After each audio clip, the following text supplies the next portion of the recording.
Hello everyone, welcome back to my channel. कल के video में मैंने आपको जाइलम टिश्यू करवाया था। आज के वीडियो में मैं आपको फ्लोएम टिश्यू करवाने वाली हूँ। तो स्टार्ट करते हैं आज का टॉपिक। तो स्टार्ट करते हैं फ्लोएम से। Phloem transports food materials. Phloem का फंक्शन क्या होता है प्लांट्स में? वो फूड मटेरियल्स को ट्रांसपोर्ट करता है। जैसे जाइलम का फंक्शन क्या था? जाइलम वाटर एंड मिनरल्स को ट्रांसपोर्ट करते हैं रूट से लेके different different parts of the plants तक। वैसे ही फ्लोएम का काम क्या है? फूड मटेरियल को ट्रांसपोर्ट करना प्लांट्स में, from leaves to other parts of the plant. अब ये ट्रांसपोर्टेशन कहाँ से कहाँ तक होता है? प्लांट्स की लीव से लेके डिफरेंट डिफरेंट पार्ट्स तक। अब आता है कि लीव से ही क्यों ट्रांसपोर्ट होता है? क्योंकि जो फोटोसिंथेसिस प्रोसेस है प्लांट्स में, जो फूड मेकिंग प्रोसेस होता है प्लांट में, दैट इज फोटोसिंथेसिस, वो कहाँ पे होता है? लीव्स में होता है। तो प्लांट्स में जो फूड होते हैं वो कहाँ बनते हैं? लीव्स में। इसलिए फ्लोएम क्या करता है? फूड को ट्रांसपोर्ट करता है लीव से लेके अदर अदर प्लांट पार्ट्स तक। Phloem in angiosperm is composed of these four elements. जो फ्लोएम होते हैं एंजियोस्पर्म्स के, ये चार एलिमेंट्स से मिलकर बने होते हैं। वो कौन से हैं? Sieve tube elements, companion cells, phloem parenchyma and phloem fibres. Gymnosperms have albuminous cells and sieve cells. जो जिम्नोस्पर्म्स होते हैं उनके पास एल्ब्यूमिनस सेल्स और सीव सेल्स होता है। They lack sieve tubes and companion cells. Gymnosperms में sieve tubes and companion cells absent होते हैं। अब हम जो फ्लोएम के चार एलिमेंट्स हैं इनको वन बाय वन करेंगे। इनका क्या स्ट्रक्चर होता है, क्या फंक्शन होता है। तो सबसे पहले स्टार्ट करते हैं सीव ट्यूब एलिमेंट्स। यहाँ पे ये डायग्राम है फ्लोएम का। यहाँ पे आप देख सकते हो ये जो है इसे सीव पोर बोला जाता है। और ये जो बीच में दिख रहा है लाइन जैसा, that is sieve tube element, tube जैसा जो स्ट्रक्चर है। और ये वाला ग्रीन वाला पार्ट है दैट इज फ्लोएम पैरेन्काइमा। और ये अंदर जो पिंक वाले सेल्स है दैट इज कंपेनियन सेल्स। तो this is the diagram of the phloem. Sieve tube elements are long, tube-like structures arranged longitudinally and are associated with the companion cells. Sieve tube elements क्या होते हैं? लंबे tube जैसे structure होते हैं। जैसे कि यहाँ इमेज में दिख रहा है कैसा है, लॉन्ग है, ट्यूब जैसा स्ट्रक्चर है। और कैसे अरेंज होते हैं? लॉन्गिट्यूडनली। इस टाइप के का जो अरेंजमेंट होता है उसे लॉन्गिट्यूडनल बोला जाता है। अगर ऐसा अरेंजमेंट होता इस डायरेक्शन में तो उसे ट्रांसवर्स बोला जाता है। लेकिन इसका अरेंजमेंट कैसा है? ऐसा। तो इसे क्या बोलते हैं? लॉन्गिट्यूडनल। तो जो सीव ट्यूब एलिमेंट्स होते हैं वो लॉन्गिट्यूडनली अरेंज्ड होते हैं। और ये किसके साथ एसोसिएटेड होते हैं? कंपेनियन सेल्स के साथ। जैसे कि ये है सीव ट्यूब एलिमेंट्स और यहाँ पे उनके साथ में ही क्या है, जो ये पर्पल कलर का दिख रहा है that is companion cell. Their end walls are perforated in a sieve-like manner to form the sieve plates. अब इनके जो वॉल्स होते हैं, जो सीव ट्यूब एलिमेंट्स के जो वॉल होते हैं वो परफोरेटेड होते हैं। परफोरेटेड मीन्स कि वहां पे पोर्स प्रेजेंट होते हैं, छोटे छोटे होल्स प्रेजेंट होते हैं। और किस वे में? सीव लाइक मैनर में। सीव लाइक मैनर मीन्स कि जैसे चाय छन्नी होता है उस वे में। और वो क्या फॉर्म करते हैं? सीव प्लेट्स। जैसे कि यहाँ पे आप देख सकते हो ये जो है इसे सीव पोर बोला जाता है। और ये कैसे फॉर्म होता है? सीव ट्यूब एलिमेंट्स के जो एंड वॉल्स होते हैं वो परफोरेटेड होते हैं। नेक्स्ट है a mature sieve element possesses a peripheral cytoplasm and a large vacuole but lacks the nucleus. जो मैच्योर सीव एलिमेंट है उसके पास साइटोप्लाज्म होगा जो कि कहाँ पे प्रेजेंट होता है? पेरिफेरी में। और एक लार्ज वैक्यूल होगा बट उसके पास न्यूक्लियस एब्सेंट होता है।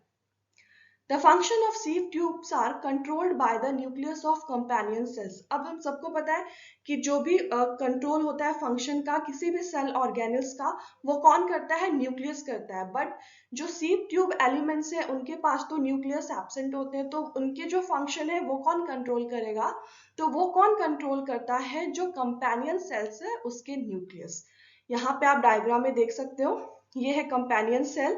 तो कंपेनियन सेल्स के जो न्यूक्लियस है वो सीव ट्यूब एलिमेंट्स के फंक्शन को कंट्रोल करते हैं। नेक्स्ट है कंपेनियन सेल्स क्या होते हैं? The companion cells are specialised parenchymatous cells. जो कंपेनियन सेल्स है वो टाइप है पैरेन्काइमेटस सेल्स का ही, या फिर हम कह सकते हैं कि एक स्पेशलाइज्ड पैरेन्काइमेटस सेल्स होते हैं। और ये पैरेन्काइमा, कॉलनकाइमा, स्क्लेनकाइमा क्या होता है ये सब मैं पहले की वीडियो में करवा चुकी हूँ। अगर आप जानना चाहते हैं तो आप जाके देख सकते हैं। Cells are closely associated with sieve tube elements. अब ये कंपेनियन जो सेल्स होते हैं वो बहुत ज्यादा क्लोज एसोसिएशन में होते हैं किसके साथ? सीव ट्यूब एलिमेंट्स के। तो ये क्वेश्चन पूछा जा सकता है कि which cells are closely associated with sieve tube elements, that is companion cells. The sieve tube elements and companion cells are connected by pit fields present between their common longitudinal walls. अब आता है कि ये जो sieve tube elements है और ये जो companion cells है, हम बार बार बोल रहे हैं कि closely associated होते हैं। तो ये कैसे closely associated होते हैं?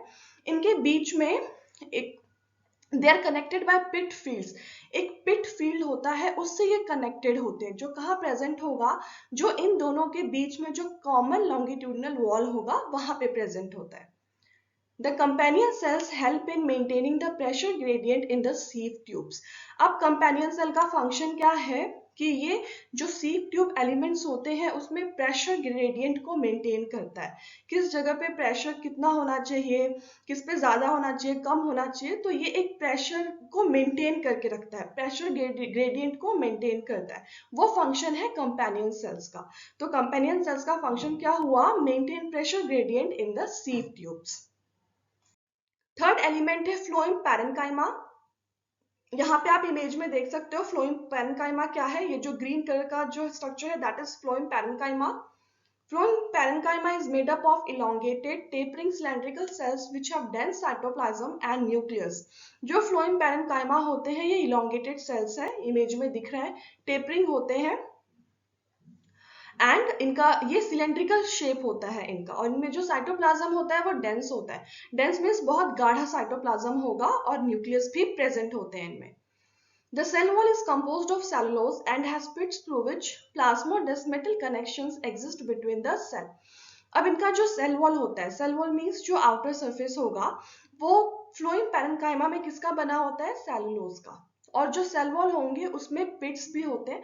पिट्स मीन्स गड्ढे जैसे स्ट्रक्चर, जिससे क्या होता है जो प्लाज्मोडेस्मेटल कनेक्शन है वो सेल्स के बीच में एग्जिस्ट करते हैं। प्लाज्मोडेस्मेटल कनेक्शंस मीन्स जैसे ये सेल्स हैं एक दूसरे के साथ अटैच्ड है ऐसे, तो इसे बोला जाता है प्लाज्मोडेस्मेटल कनेक्शंस। तो ये किसकी वजह से पॉसिबल हो पाता है? क्योंकि जो सेल वॉल है उसमें पिट्स प्रेजेंट होते हैं। The phloem parenchyma stores food material and other substances like resins, latex and mucilage. Function क्या है फ्लोएम पैरेन्काइमा को? सबसे पहला फंक्शन है कि वो फूड को स्टोर्स करके रखता है, और जो अदर सब्सटेंसेस है जैसे कि रेजिन हो गया या लेटेक्स हो गया या म्यूसिलेज हो गया, इन्हें भी स्टोर करके रखता है। Phloem parenchyma is absent in most of the monocotyledons. Phloem parenchyma जो है वो मोनोकॉट्स में एब्सेंट होते हैं। नेक्स्ट एलिमेंट है फ्लोएम फाइबर्स। फ्लोएम फाइबर्स को बास्ट फाइबर्स भी बोला जाता है, are made up of sclerenchymatous cells. ये कौन से सेल से बने होते हैं? स्क्लेरकाइमेटस सेल से। These are generally absent in the primary phloem but are found in the secondary phloem। जो फ्लोएम फाइबर्स होते हैं वो प्राइमरी फ्लोएम में एब्सेंट होते हैं बट सेकेंडरी फ्लोएम में प्रेजेंट होते हैं। प्राइमरी फ्लोएम और सेकेंडरी फ्लोएम क्या होता है मैं पहले ही करवा चुकी हूँ। प्लांट्स में टिश्यूज प्रेजेंट होते हैं, मेरिस्टेमेटिक टिश्यूज जहाँ पे ग्रोथ होता है। मेरिस्टेमेटिक टिश्यूज में दो टाइप के टिश्यूज आते हैं, एक होता है एपिकल मेरिस्टेम और एक होता है सेकेंडरी मेरिस्टेम। एपिकल मेरिस्टेम को प्राइमरी मेरिस्टेम भी बोलते हैं और सेकेंडरी मेरिस्टेम को लेटरल मेरिस्टेम भी बोलते हैं।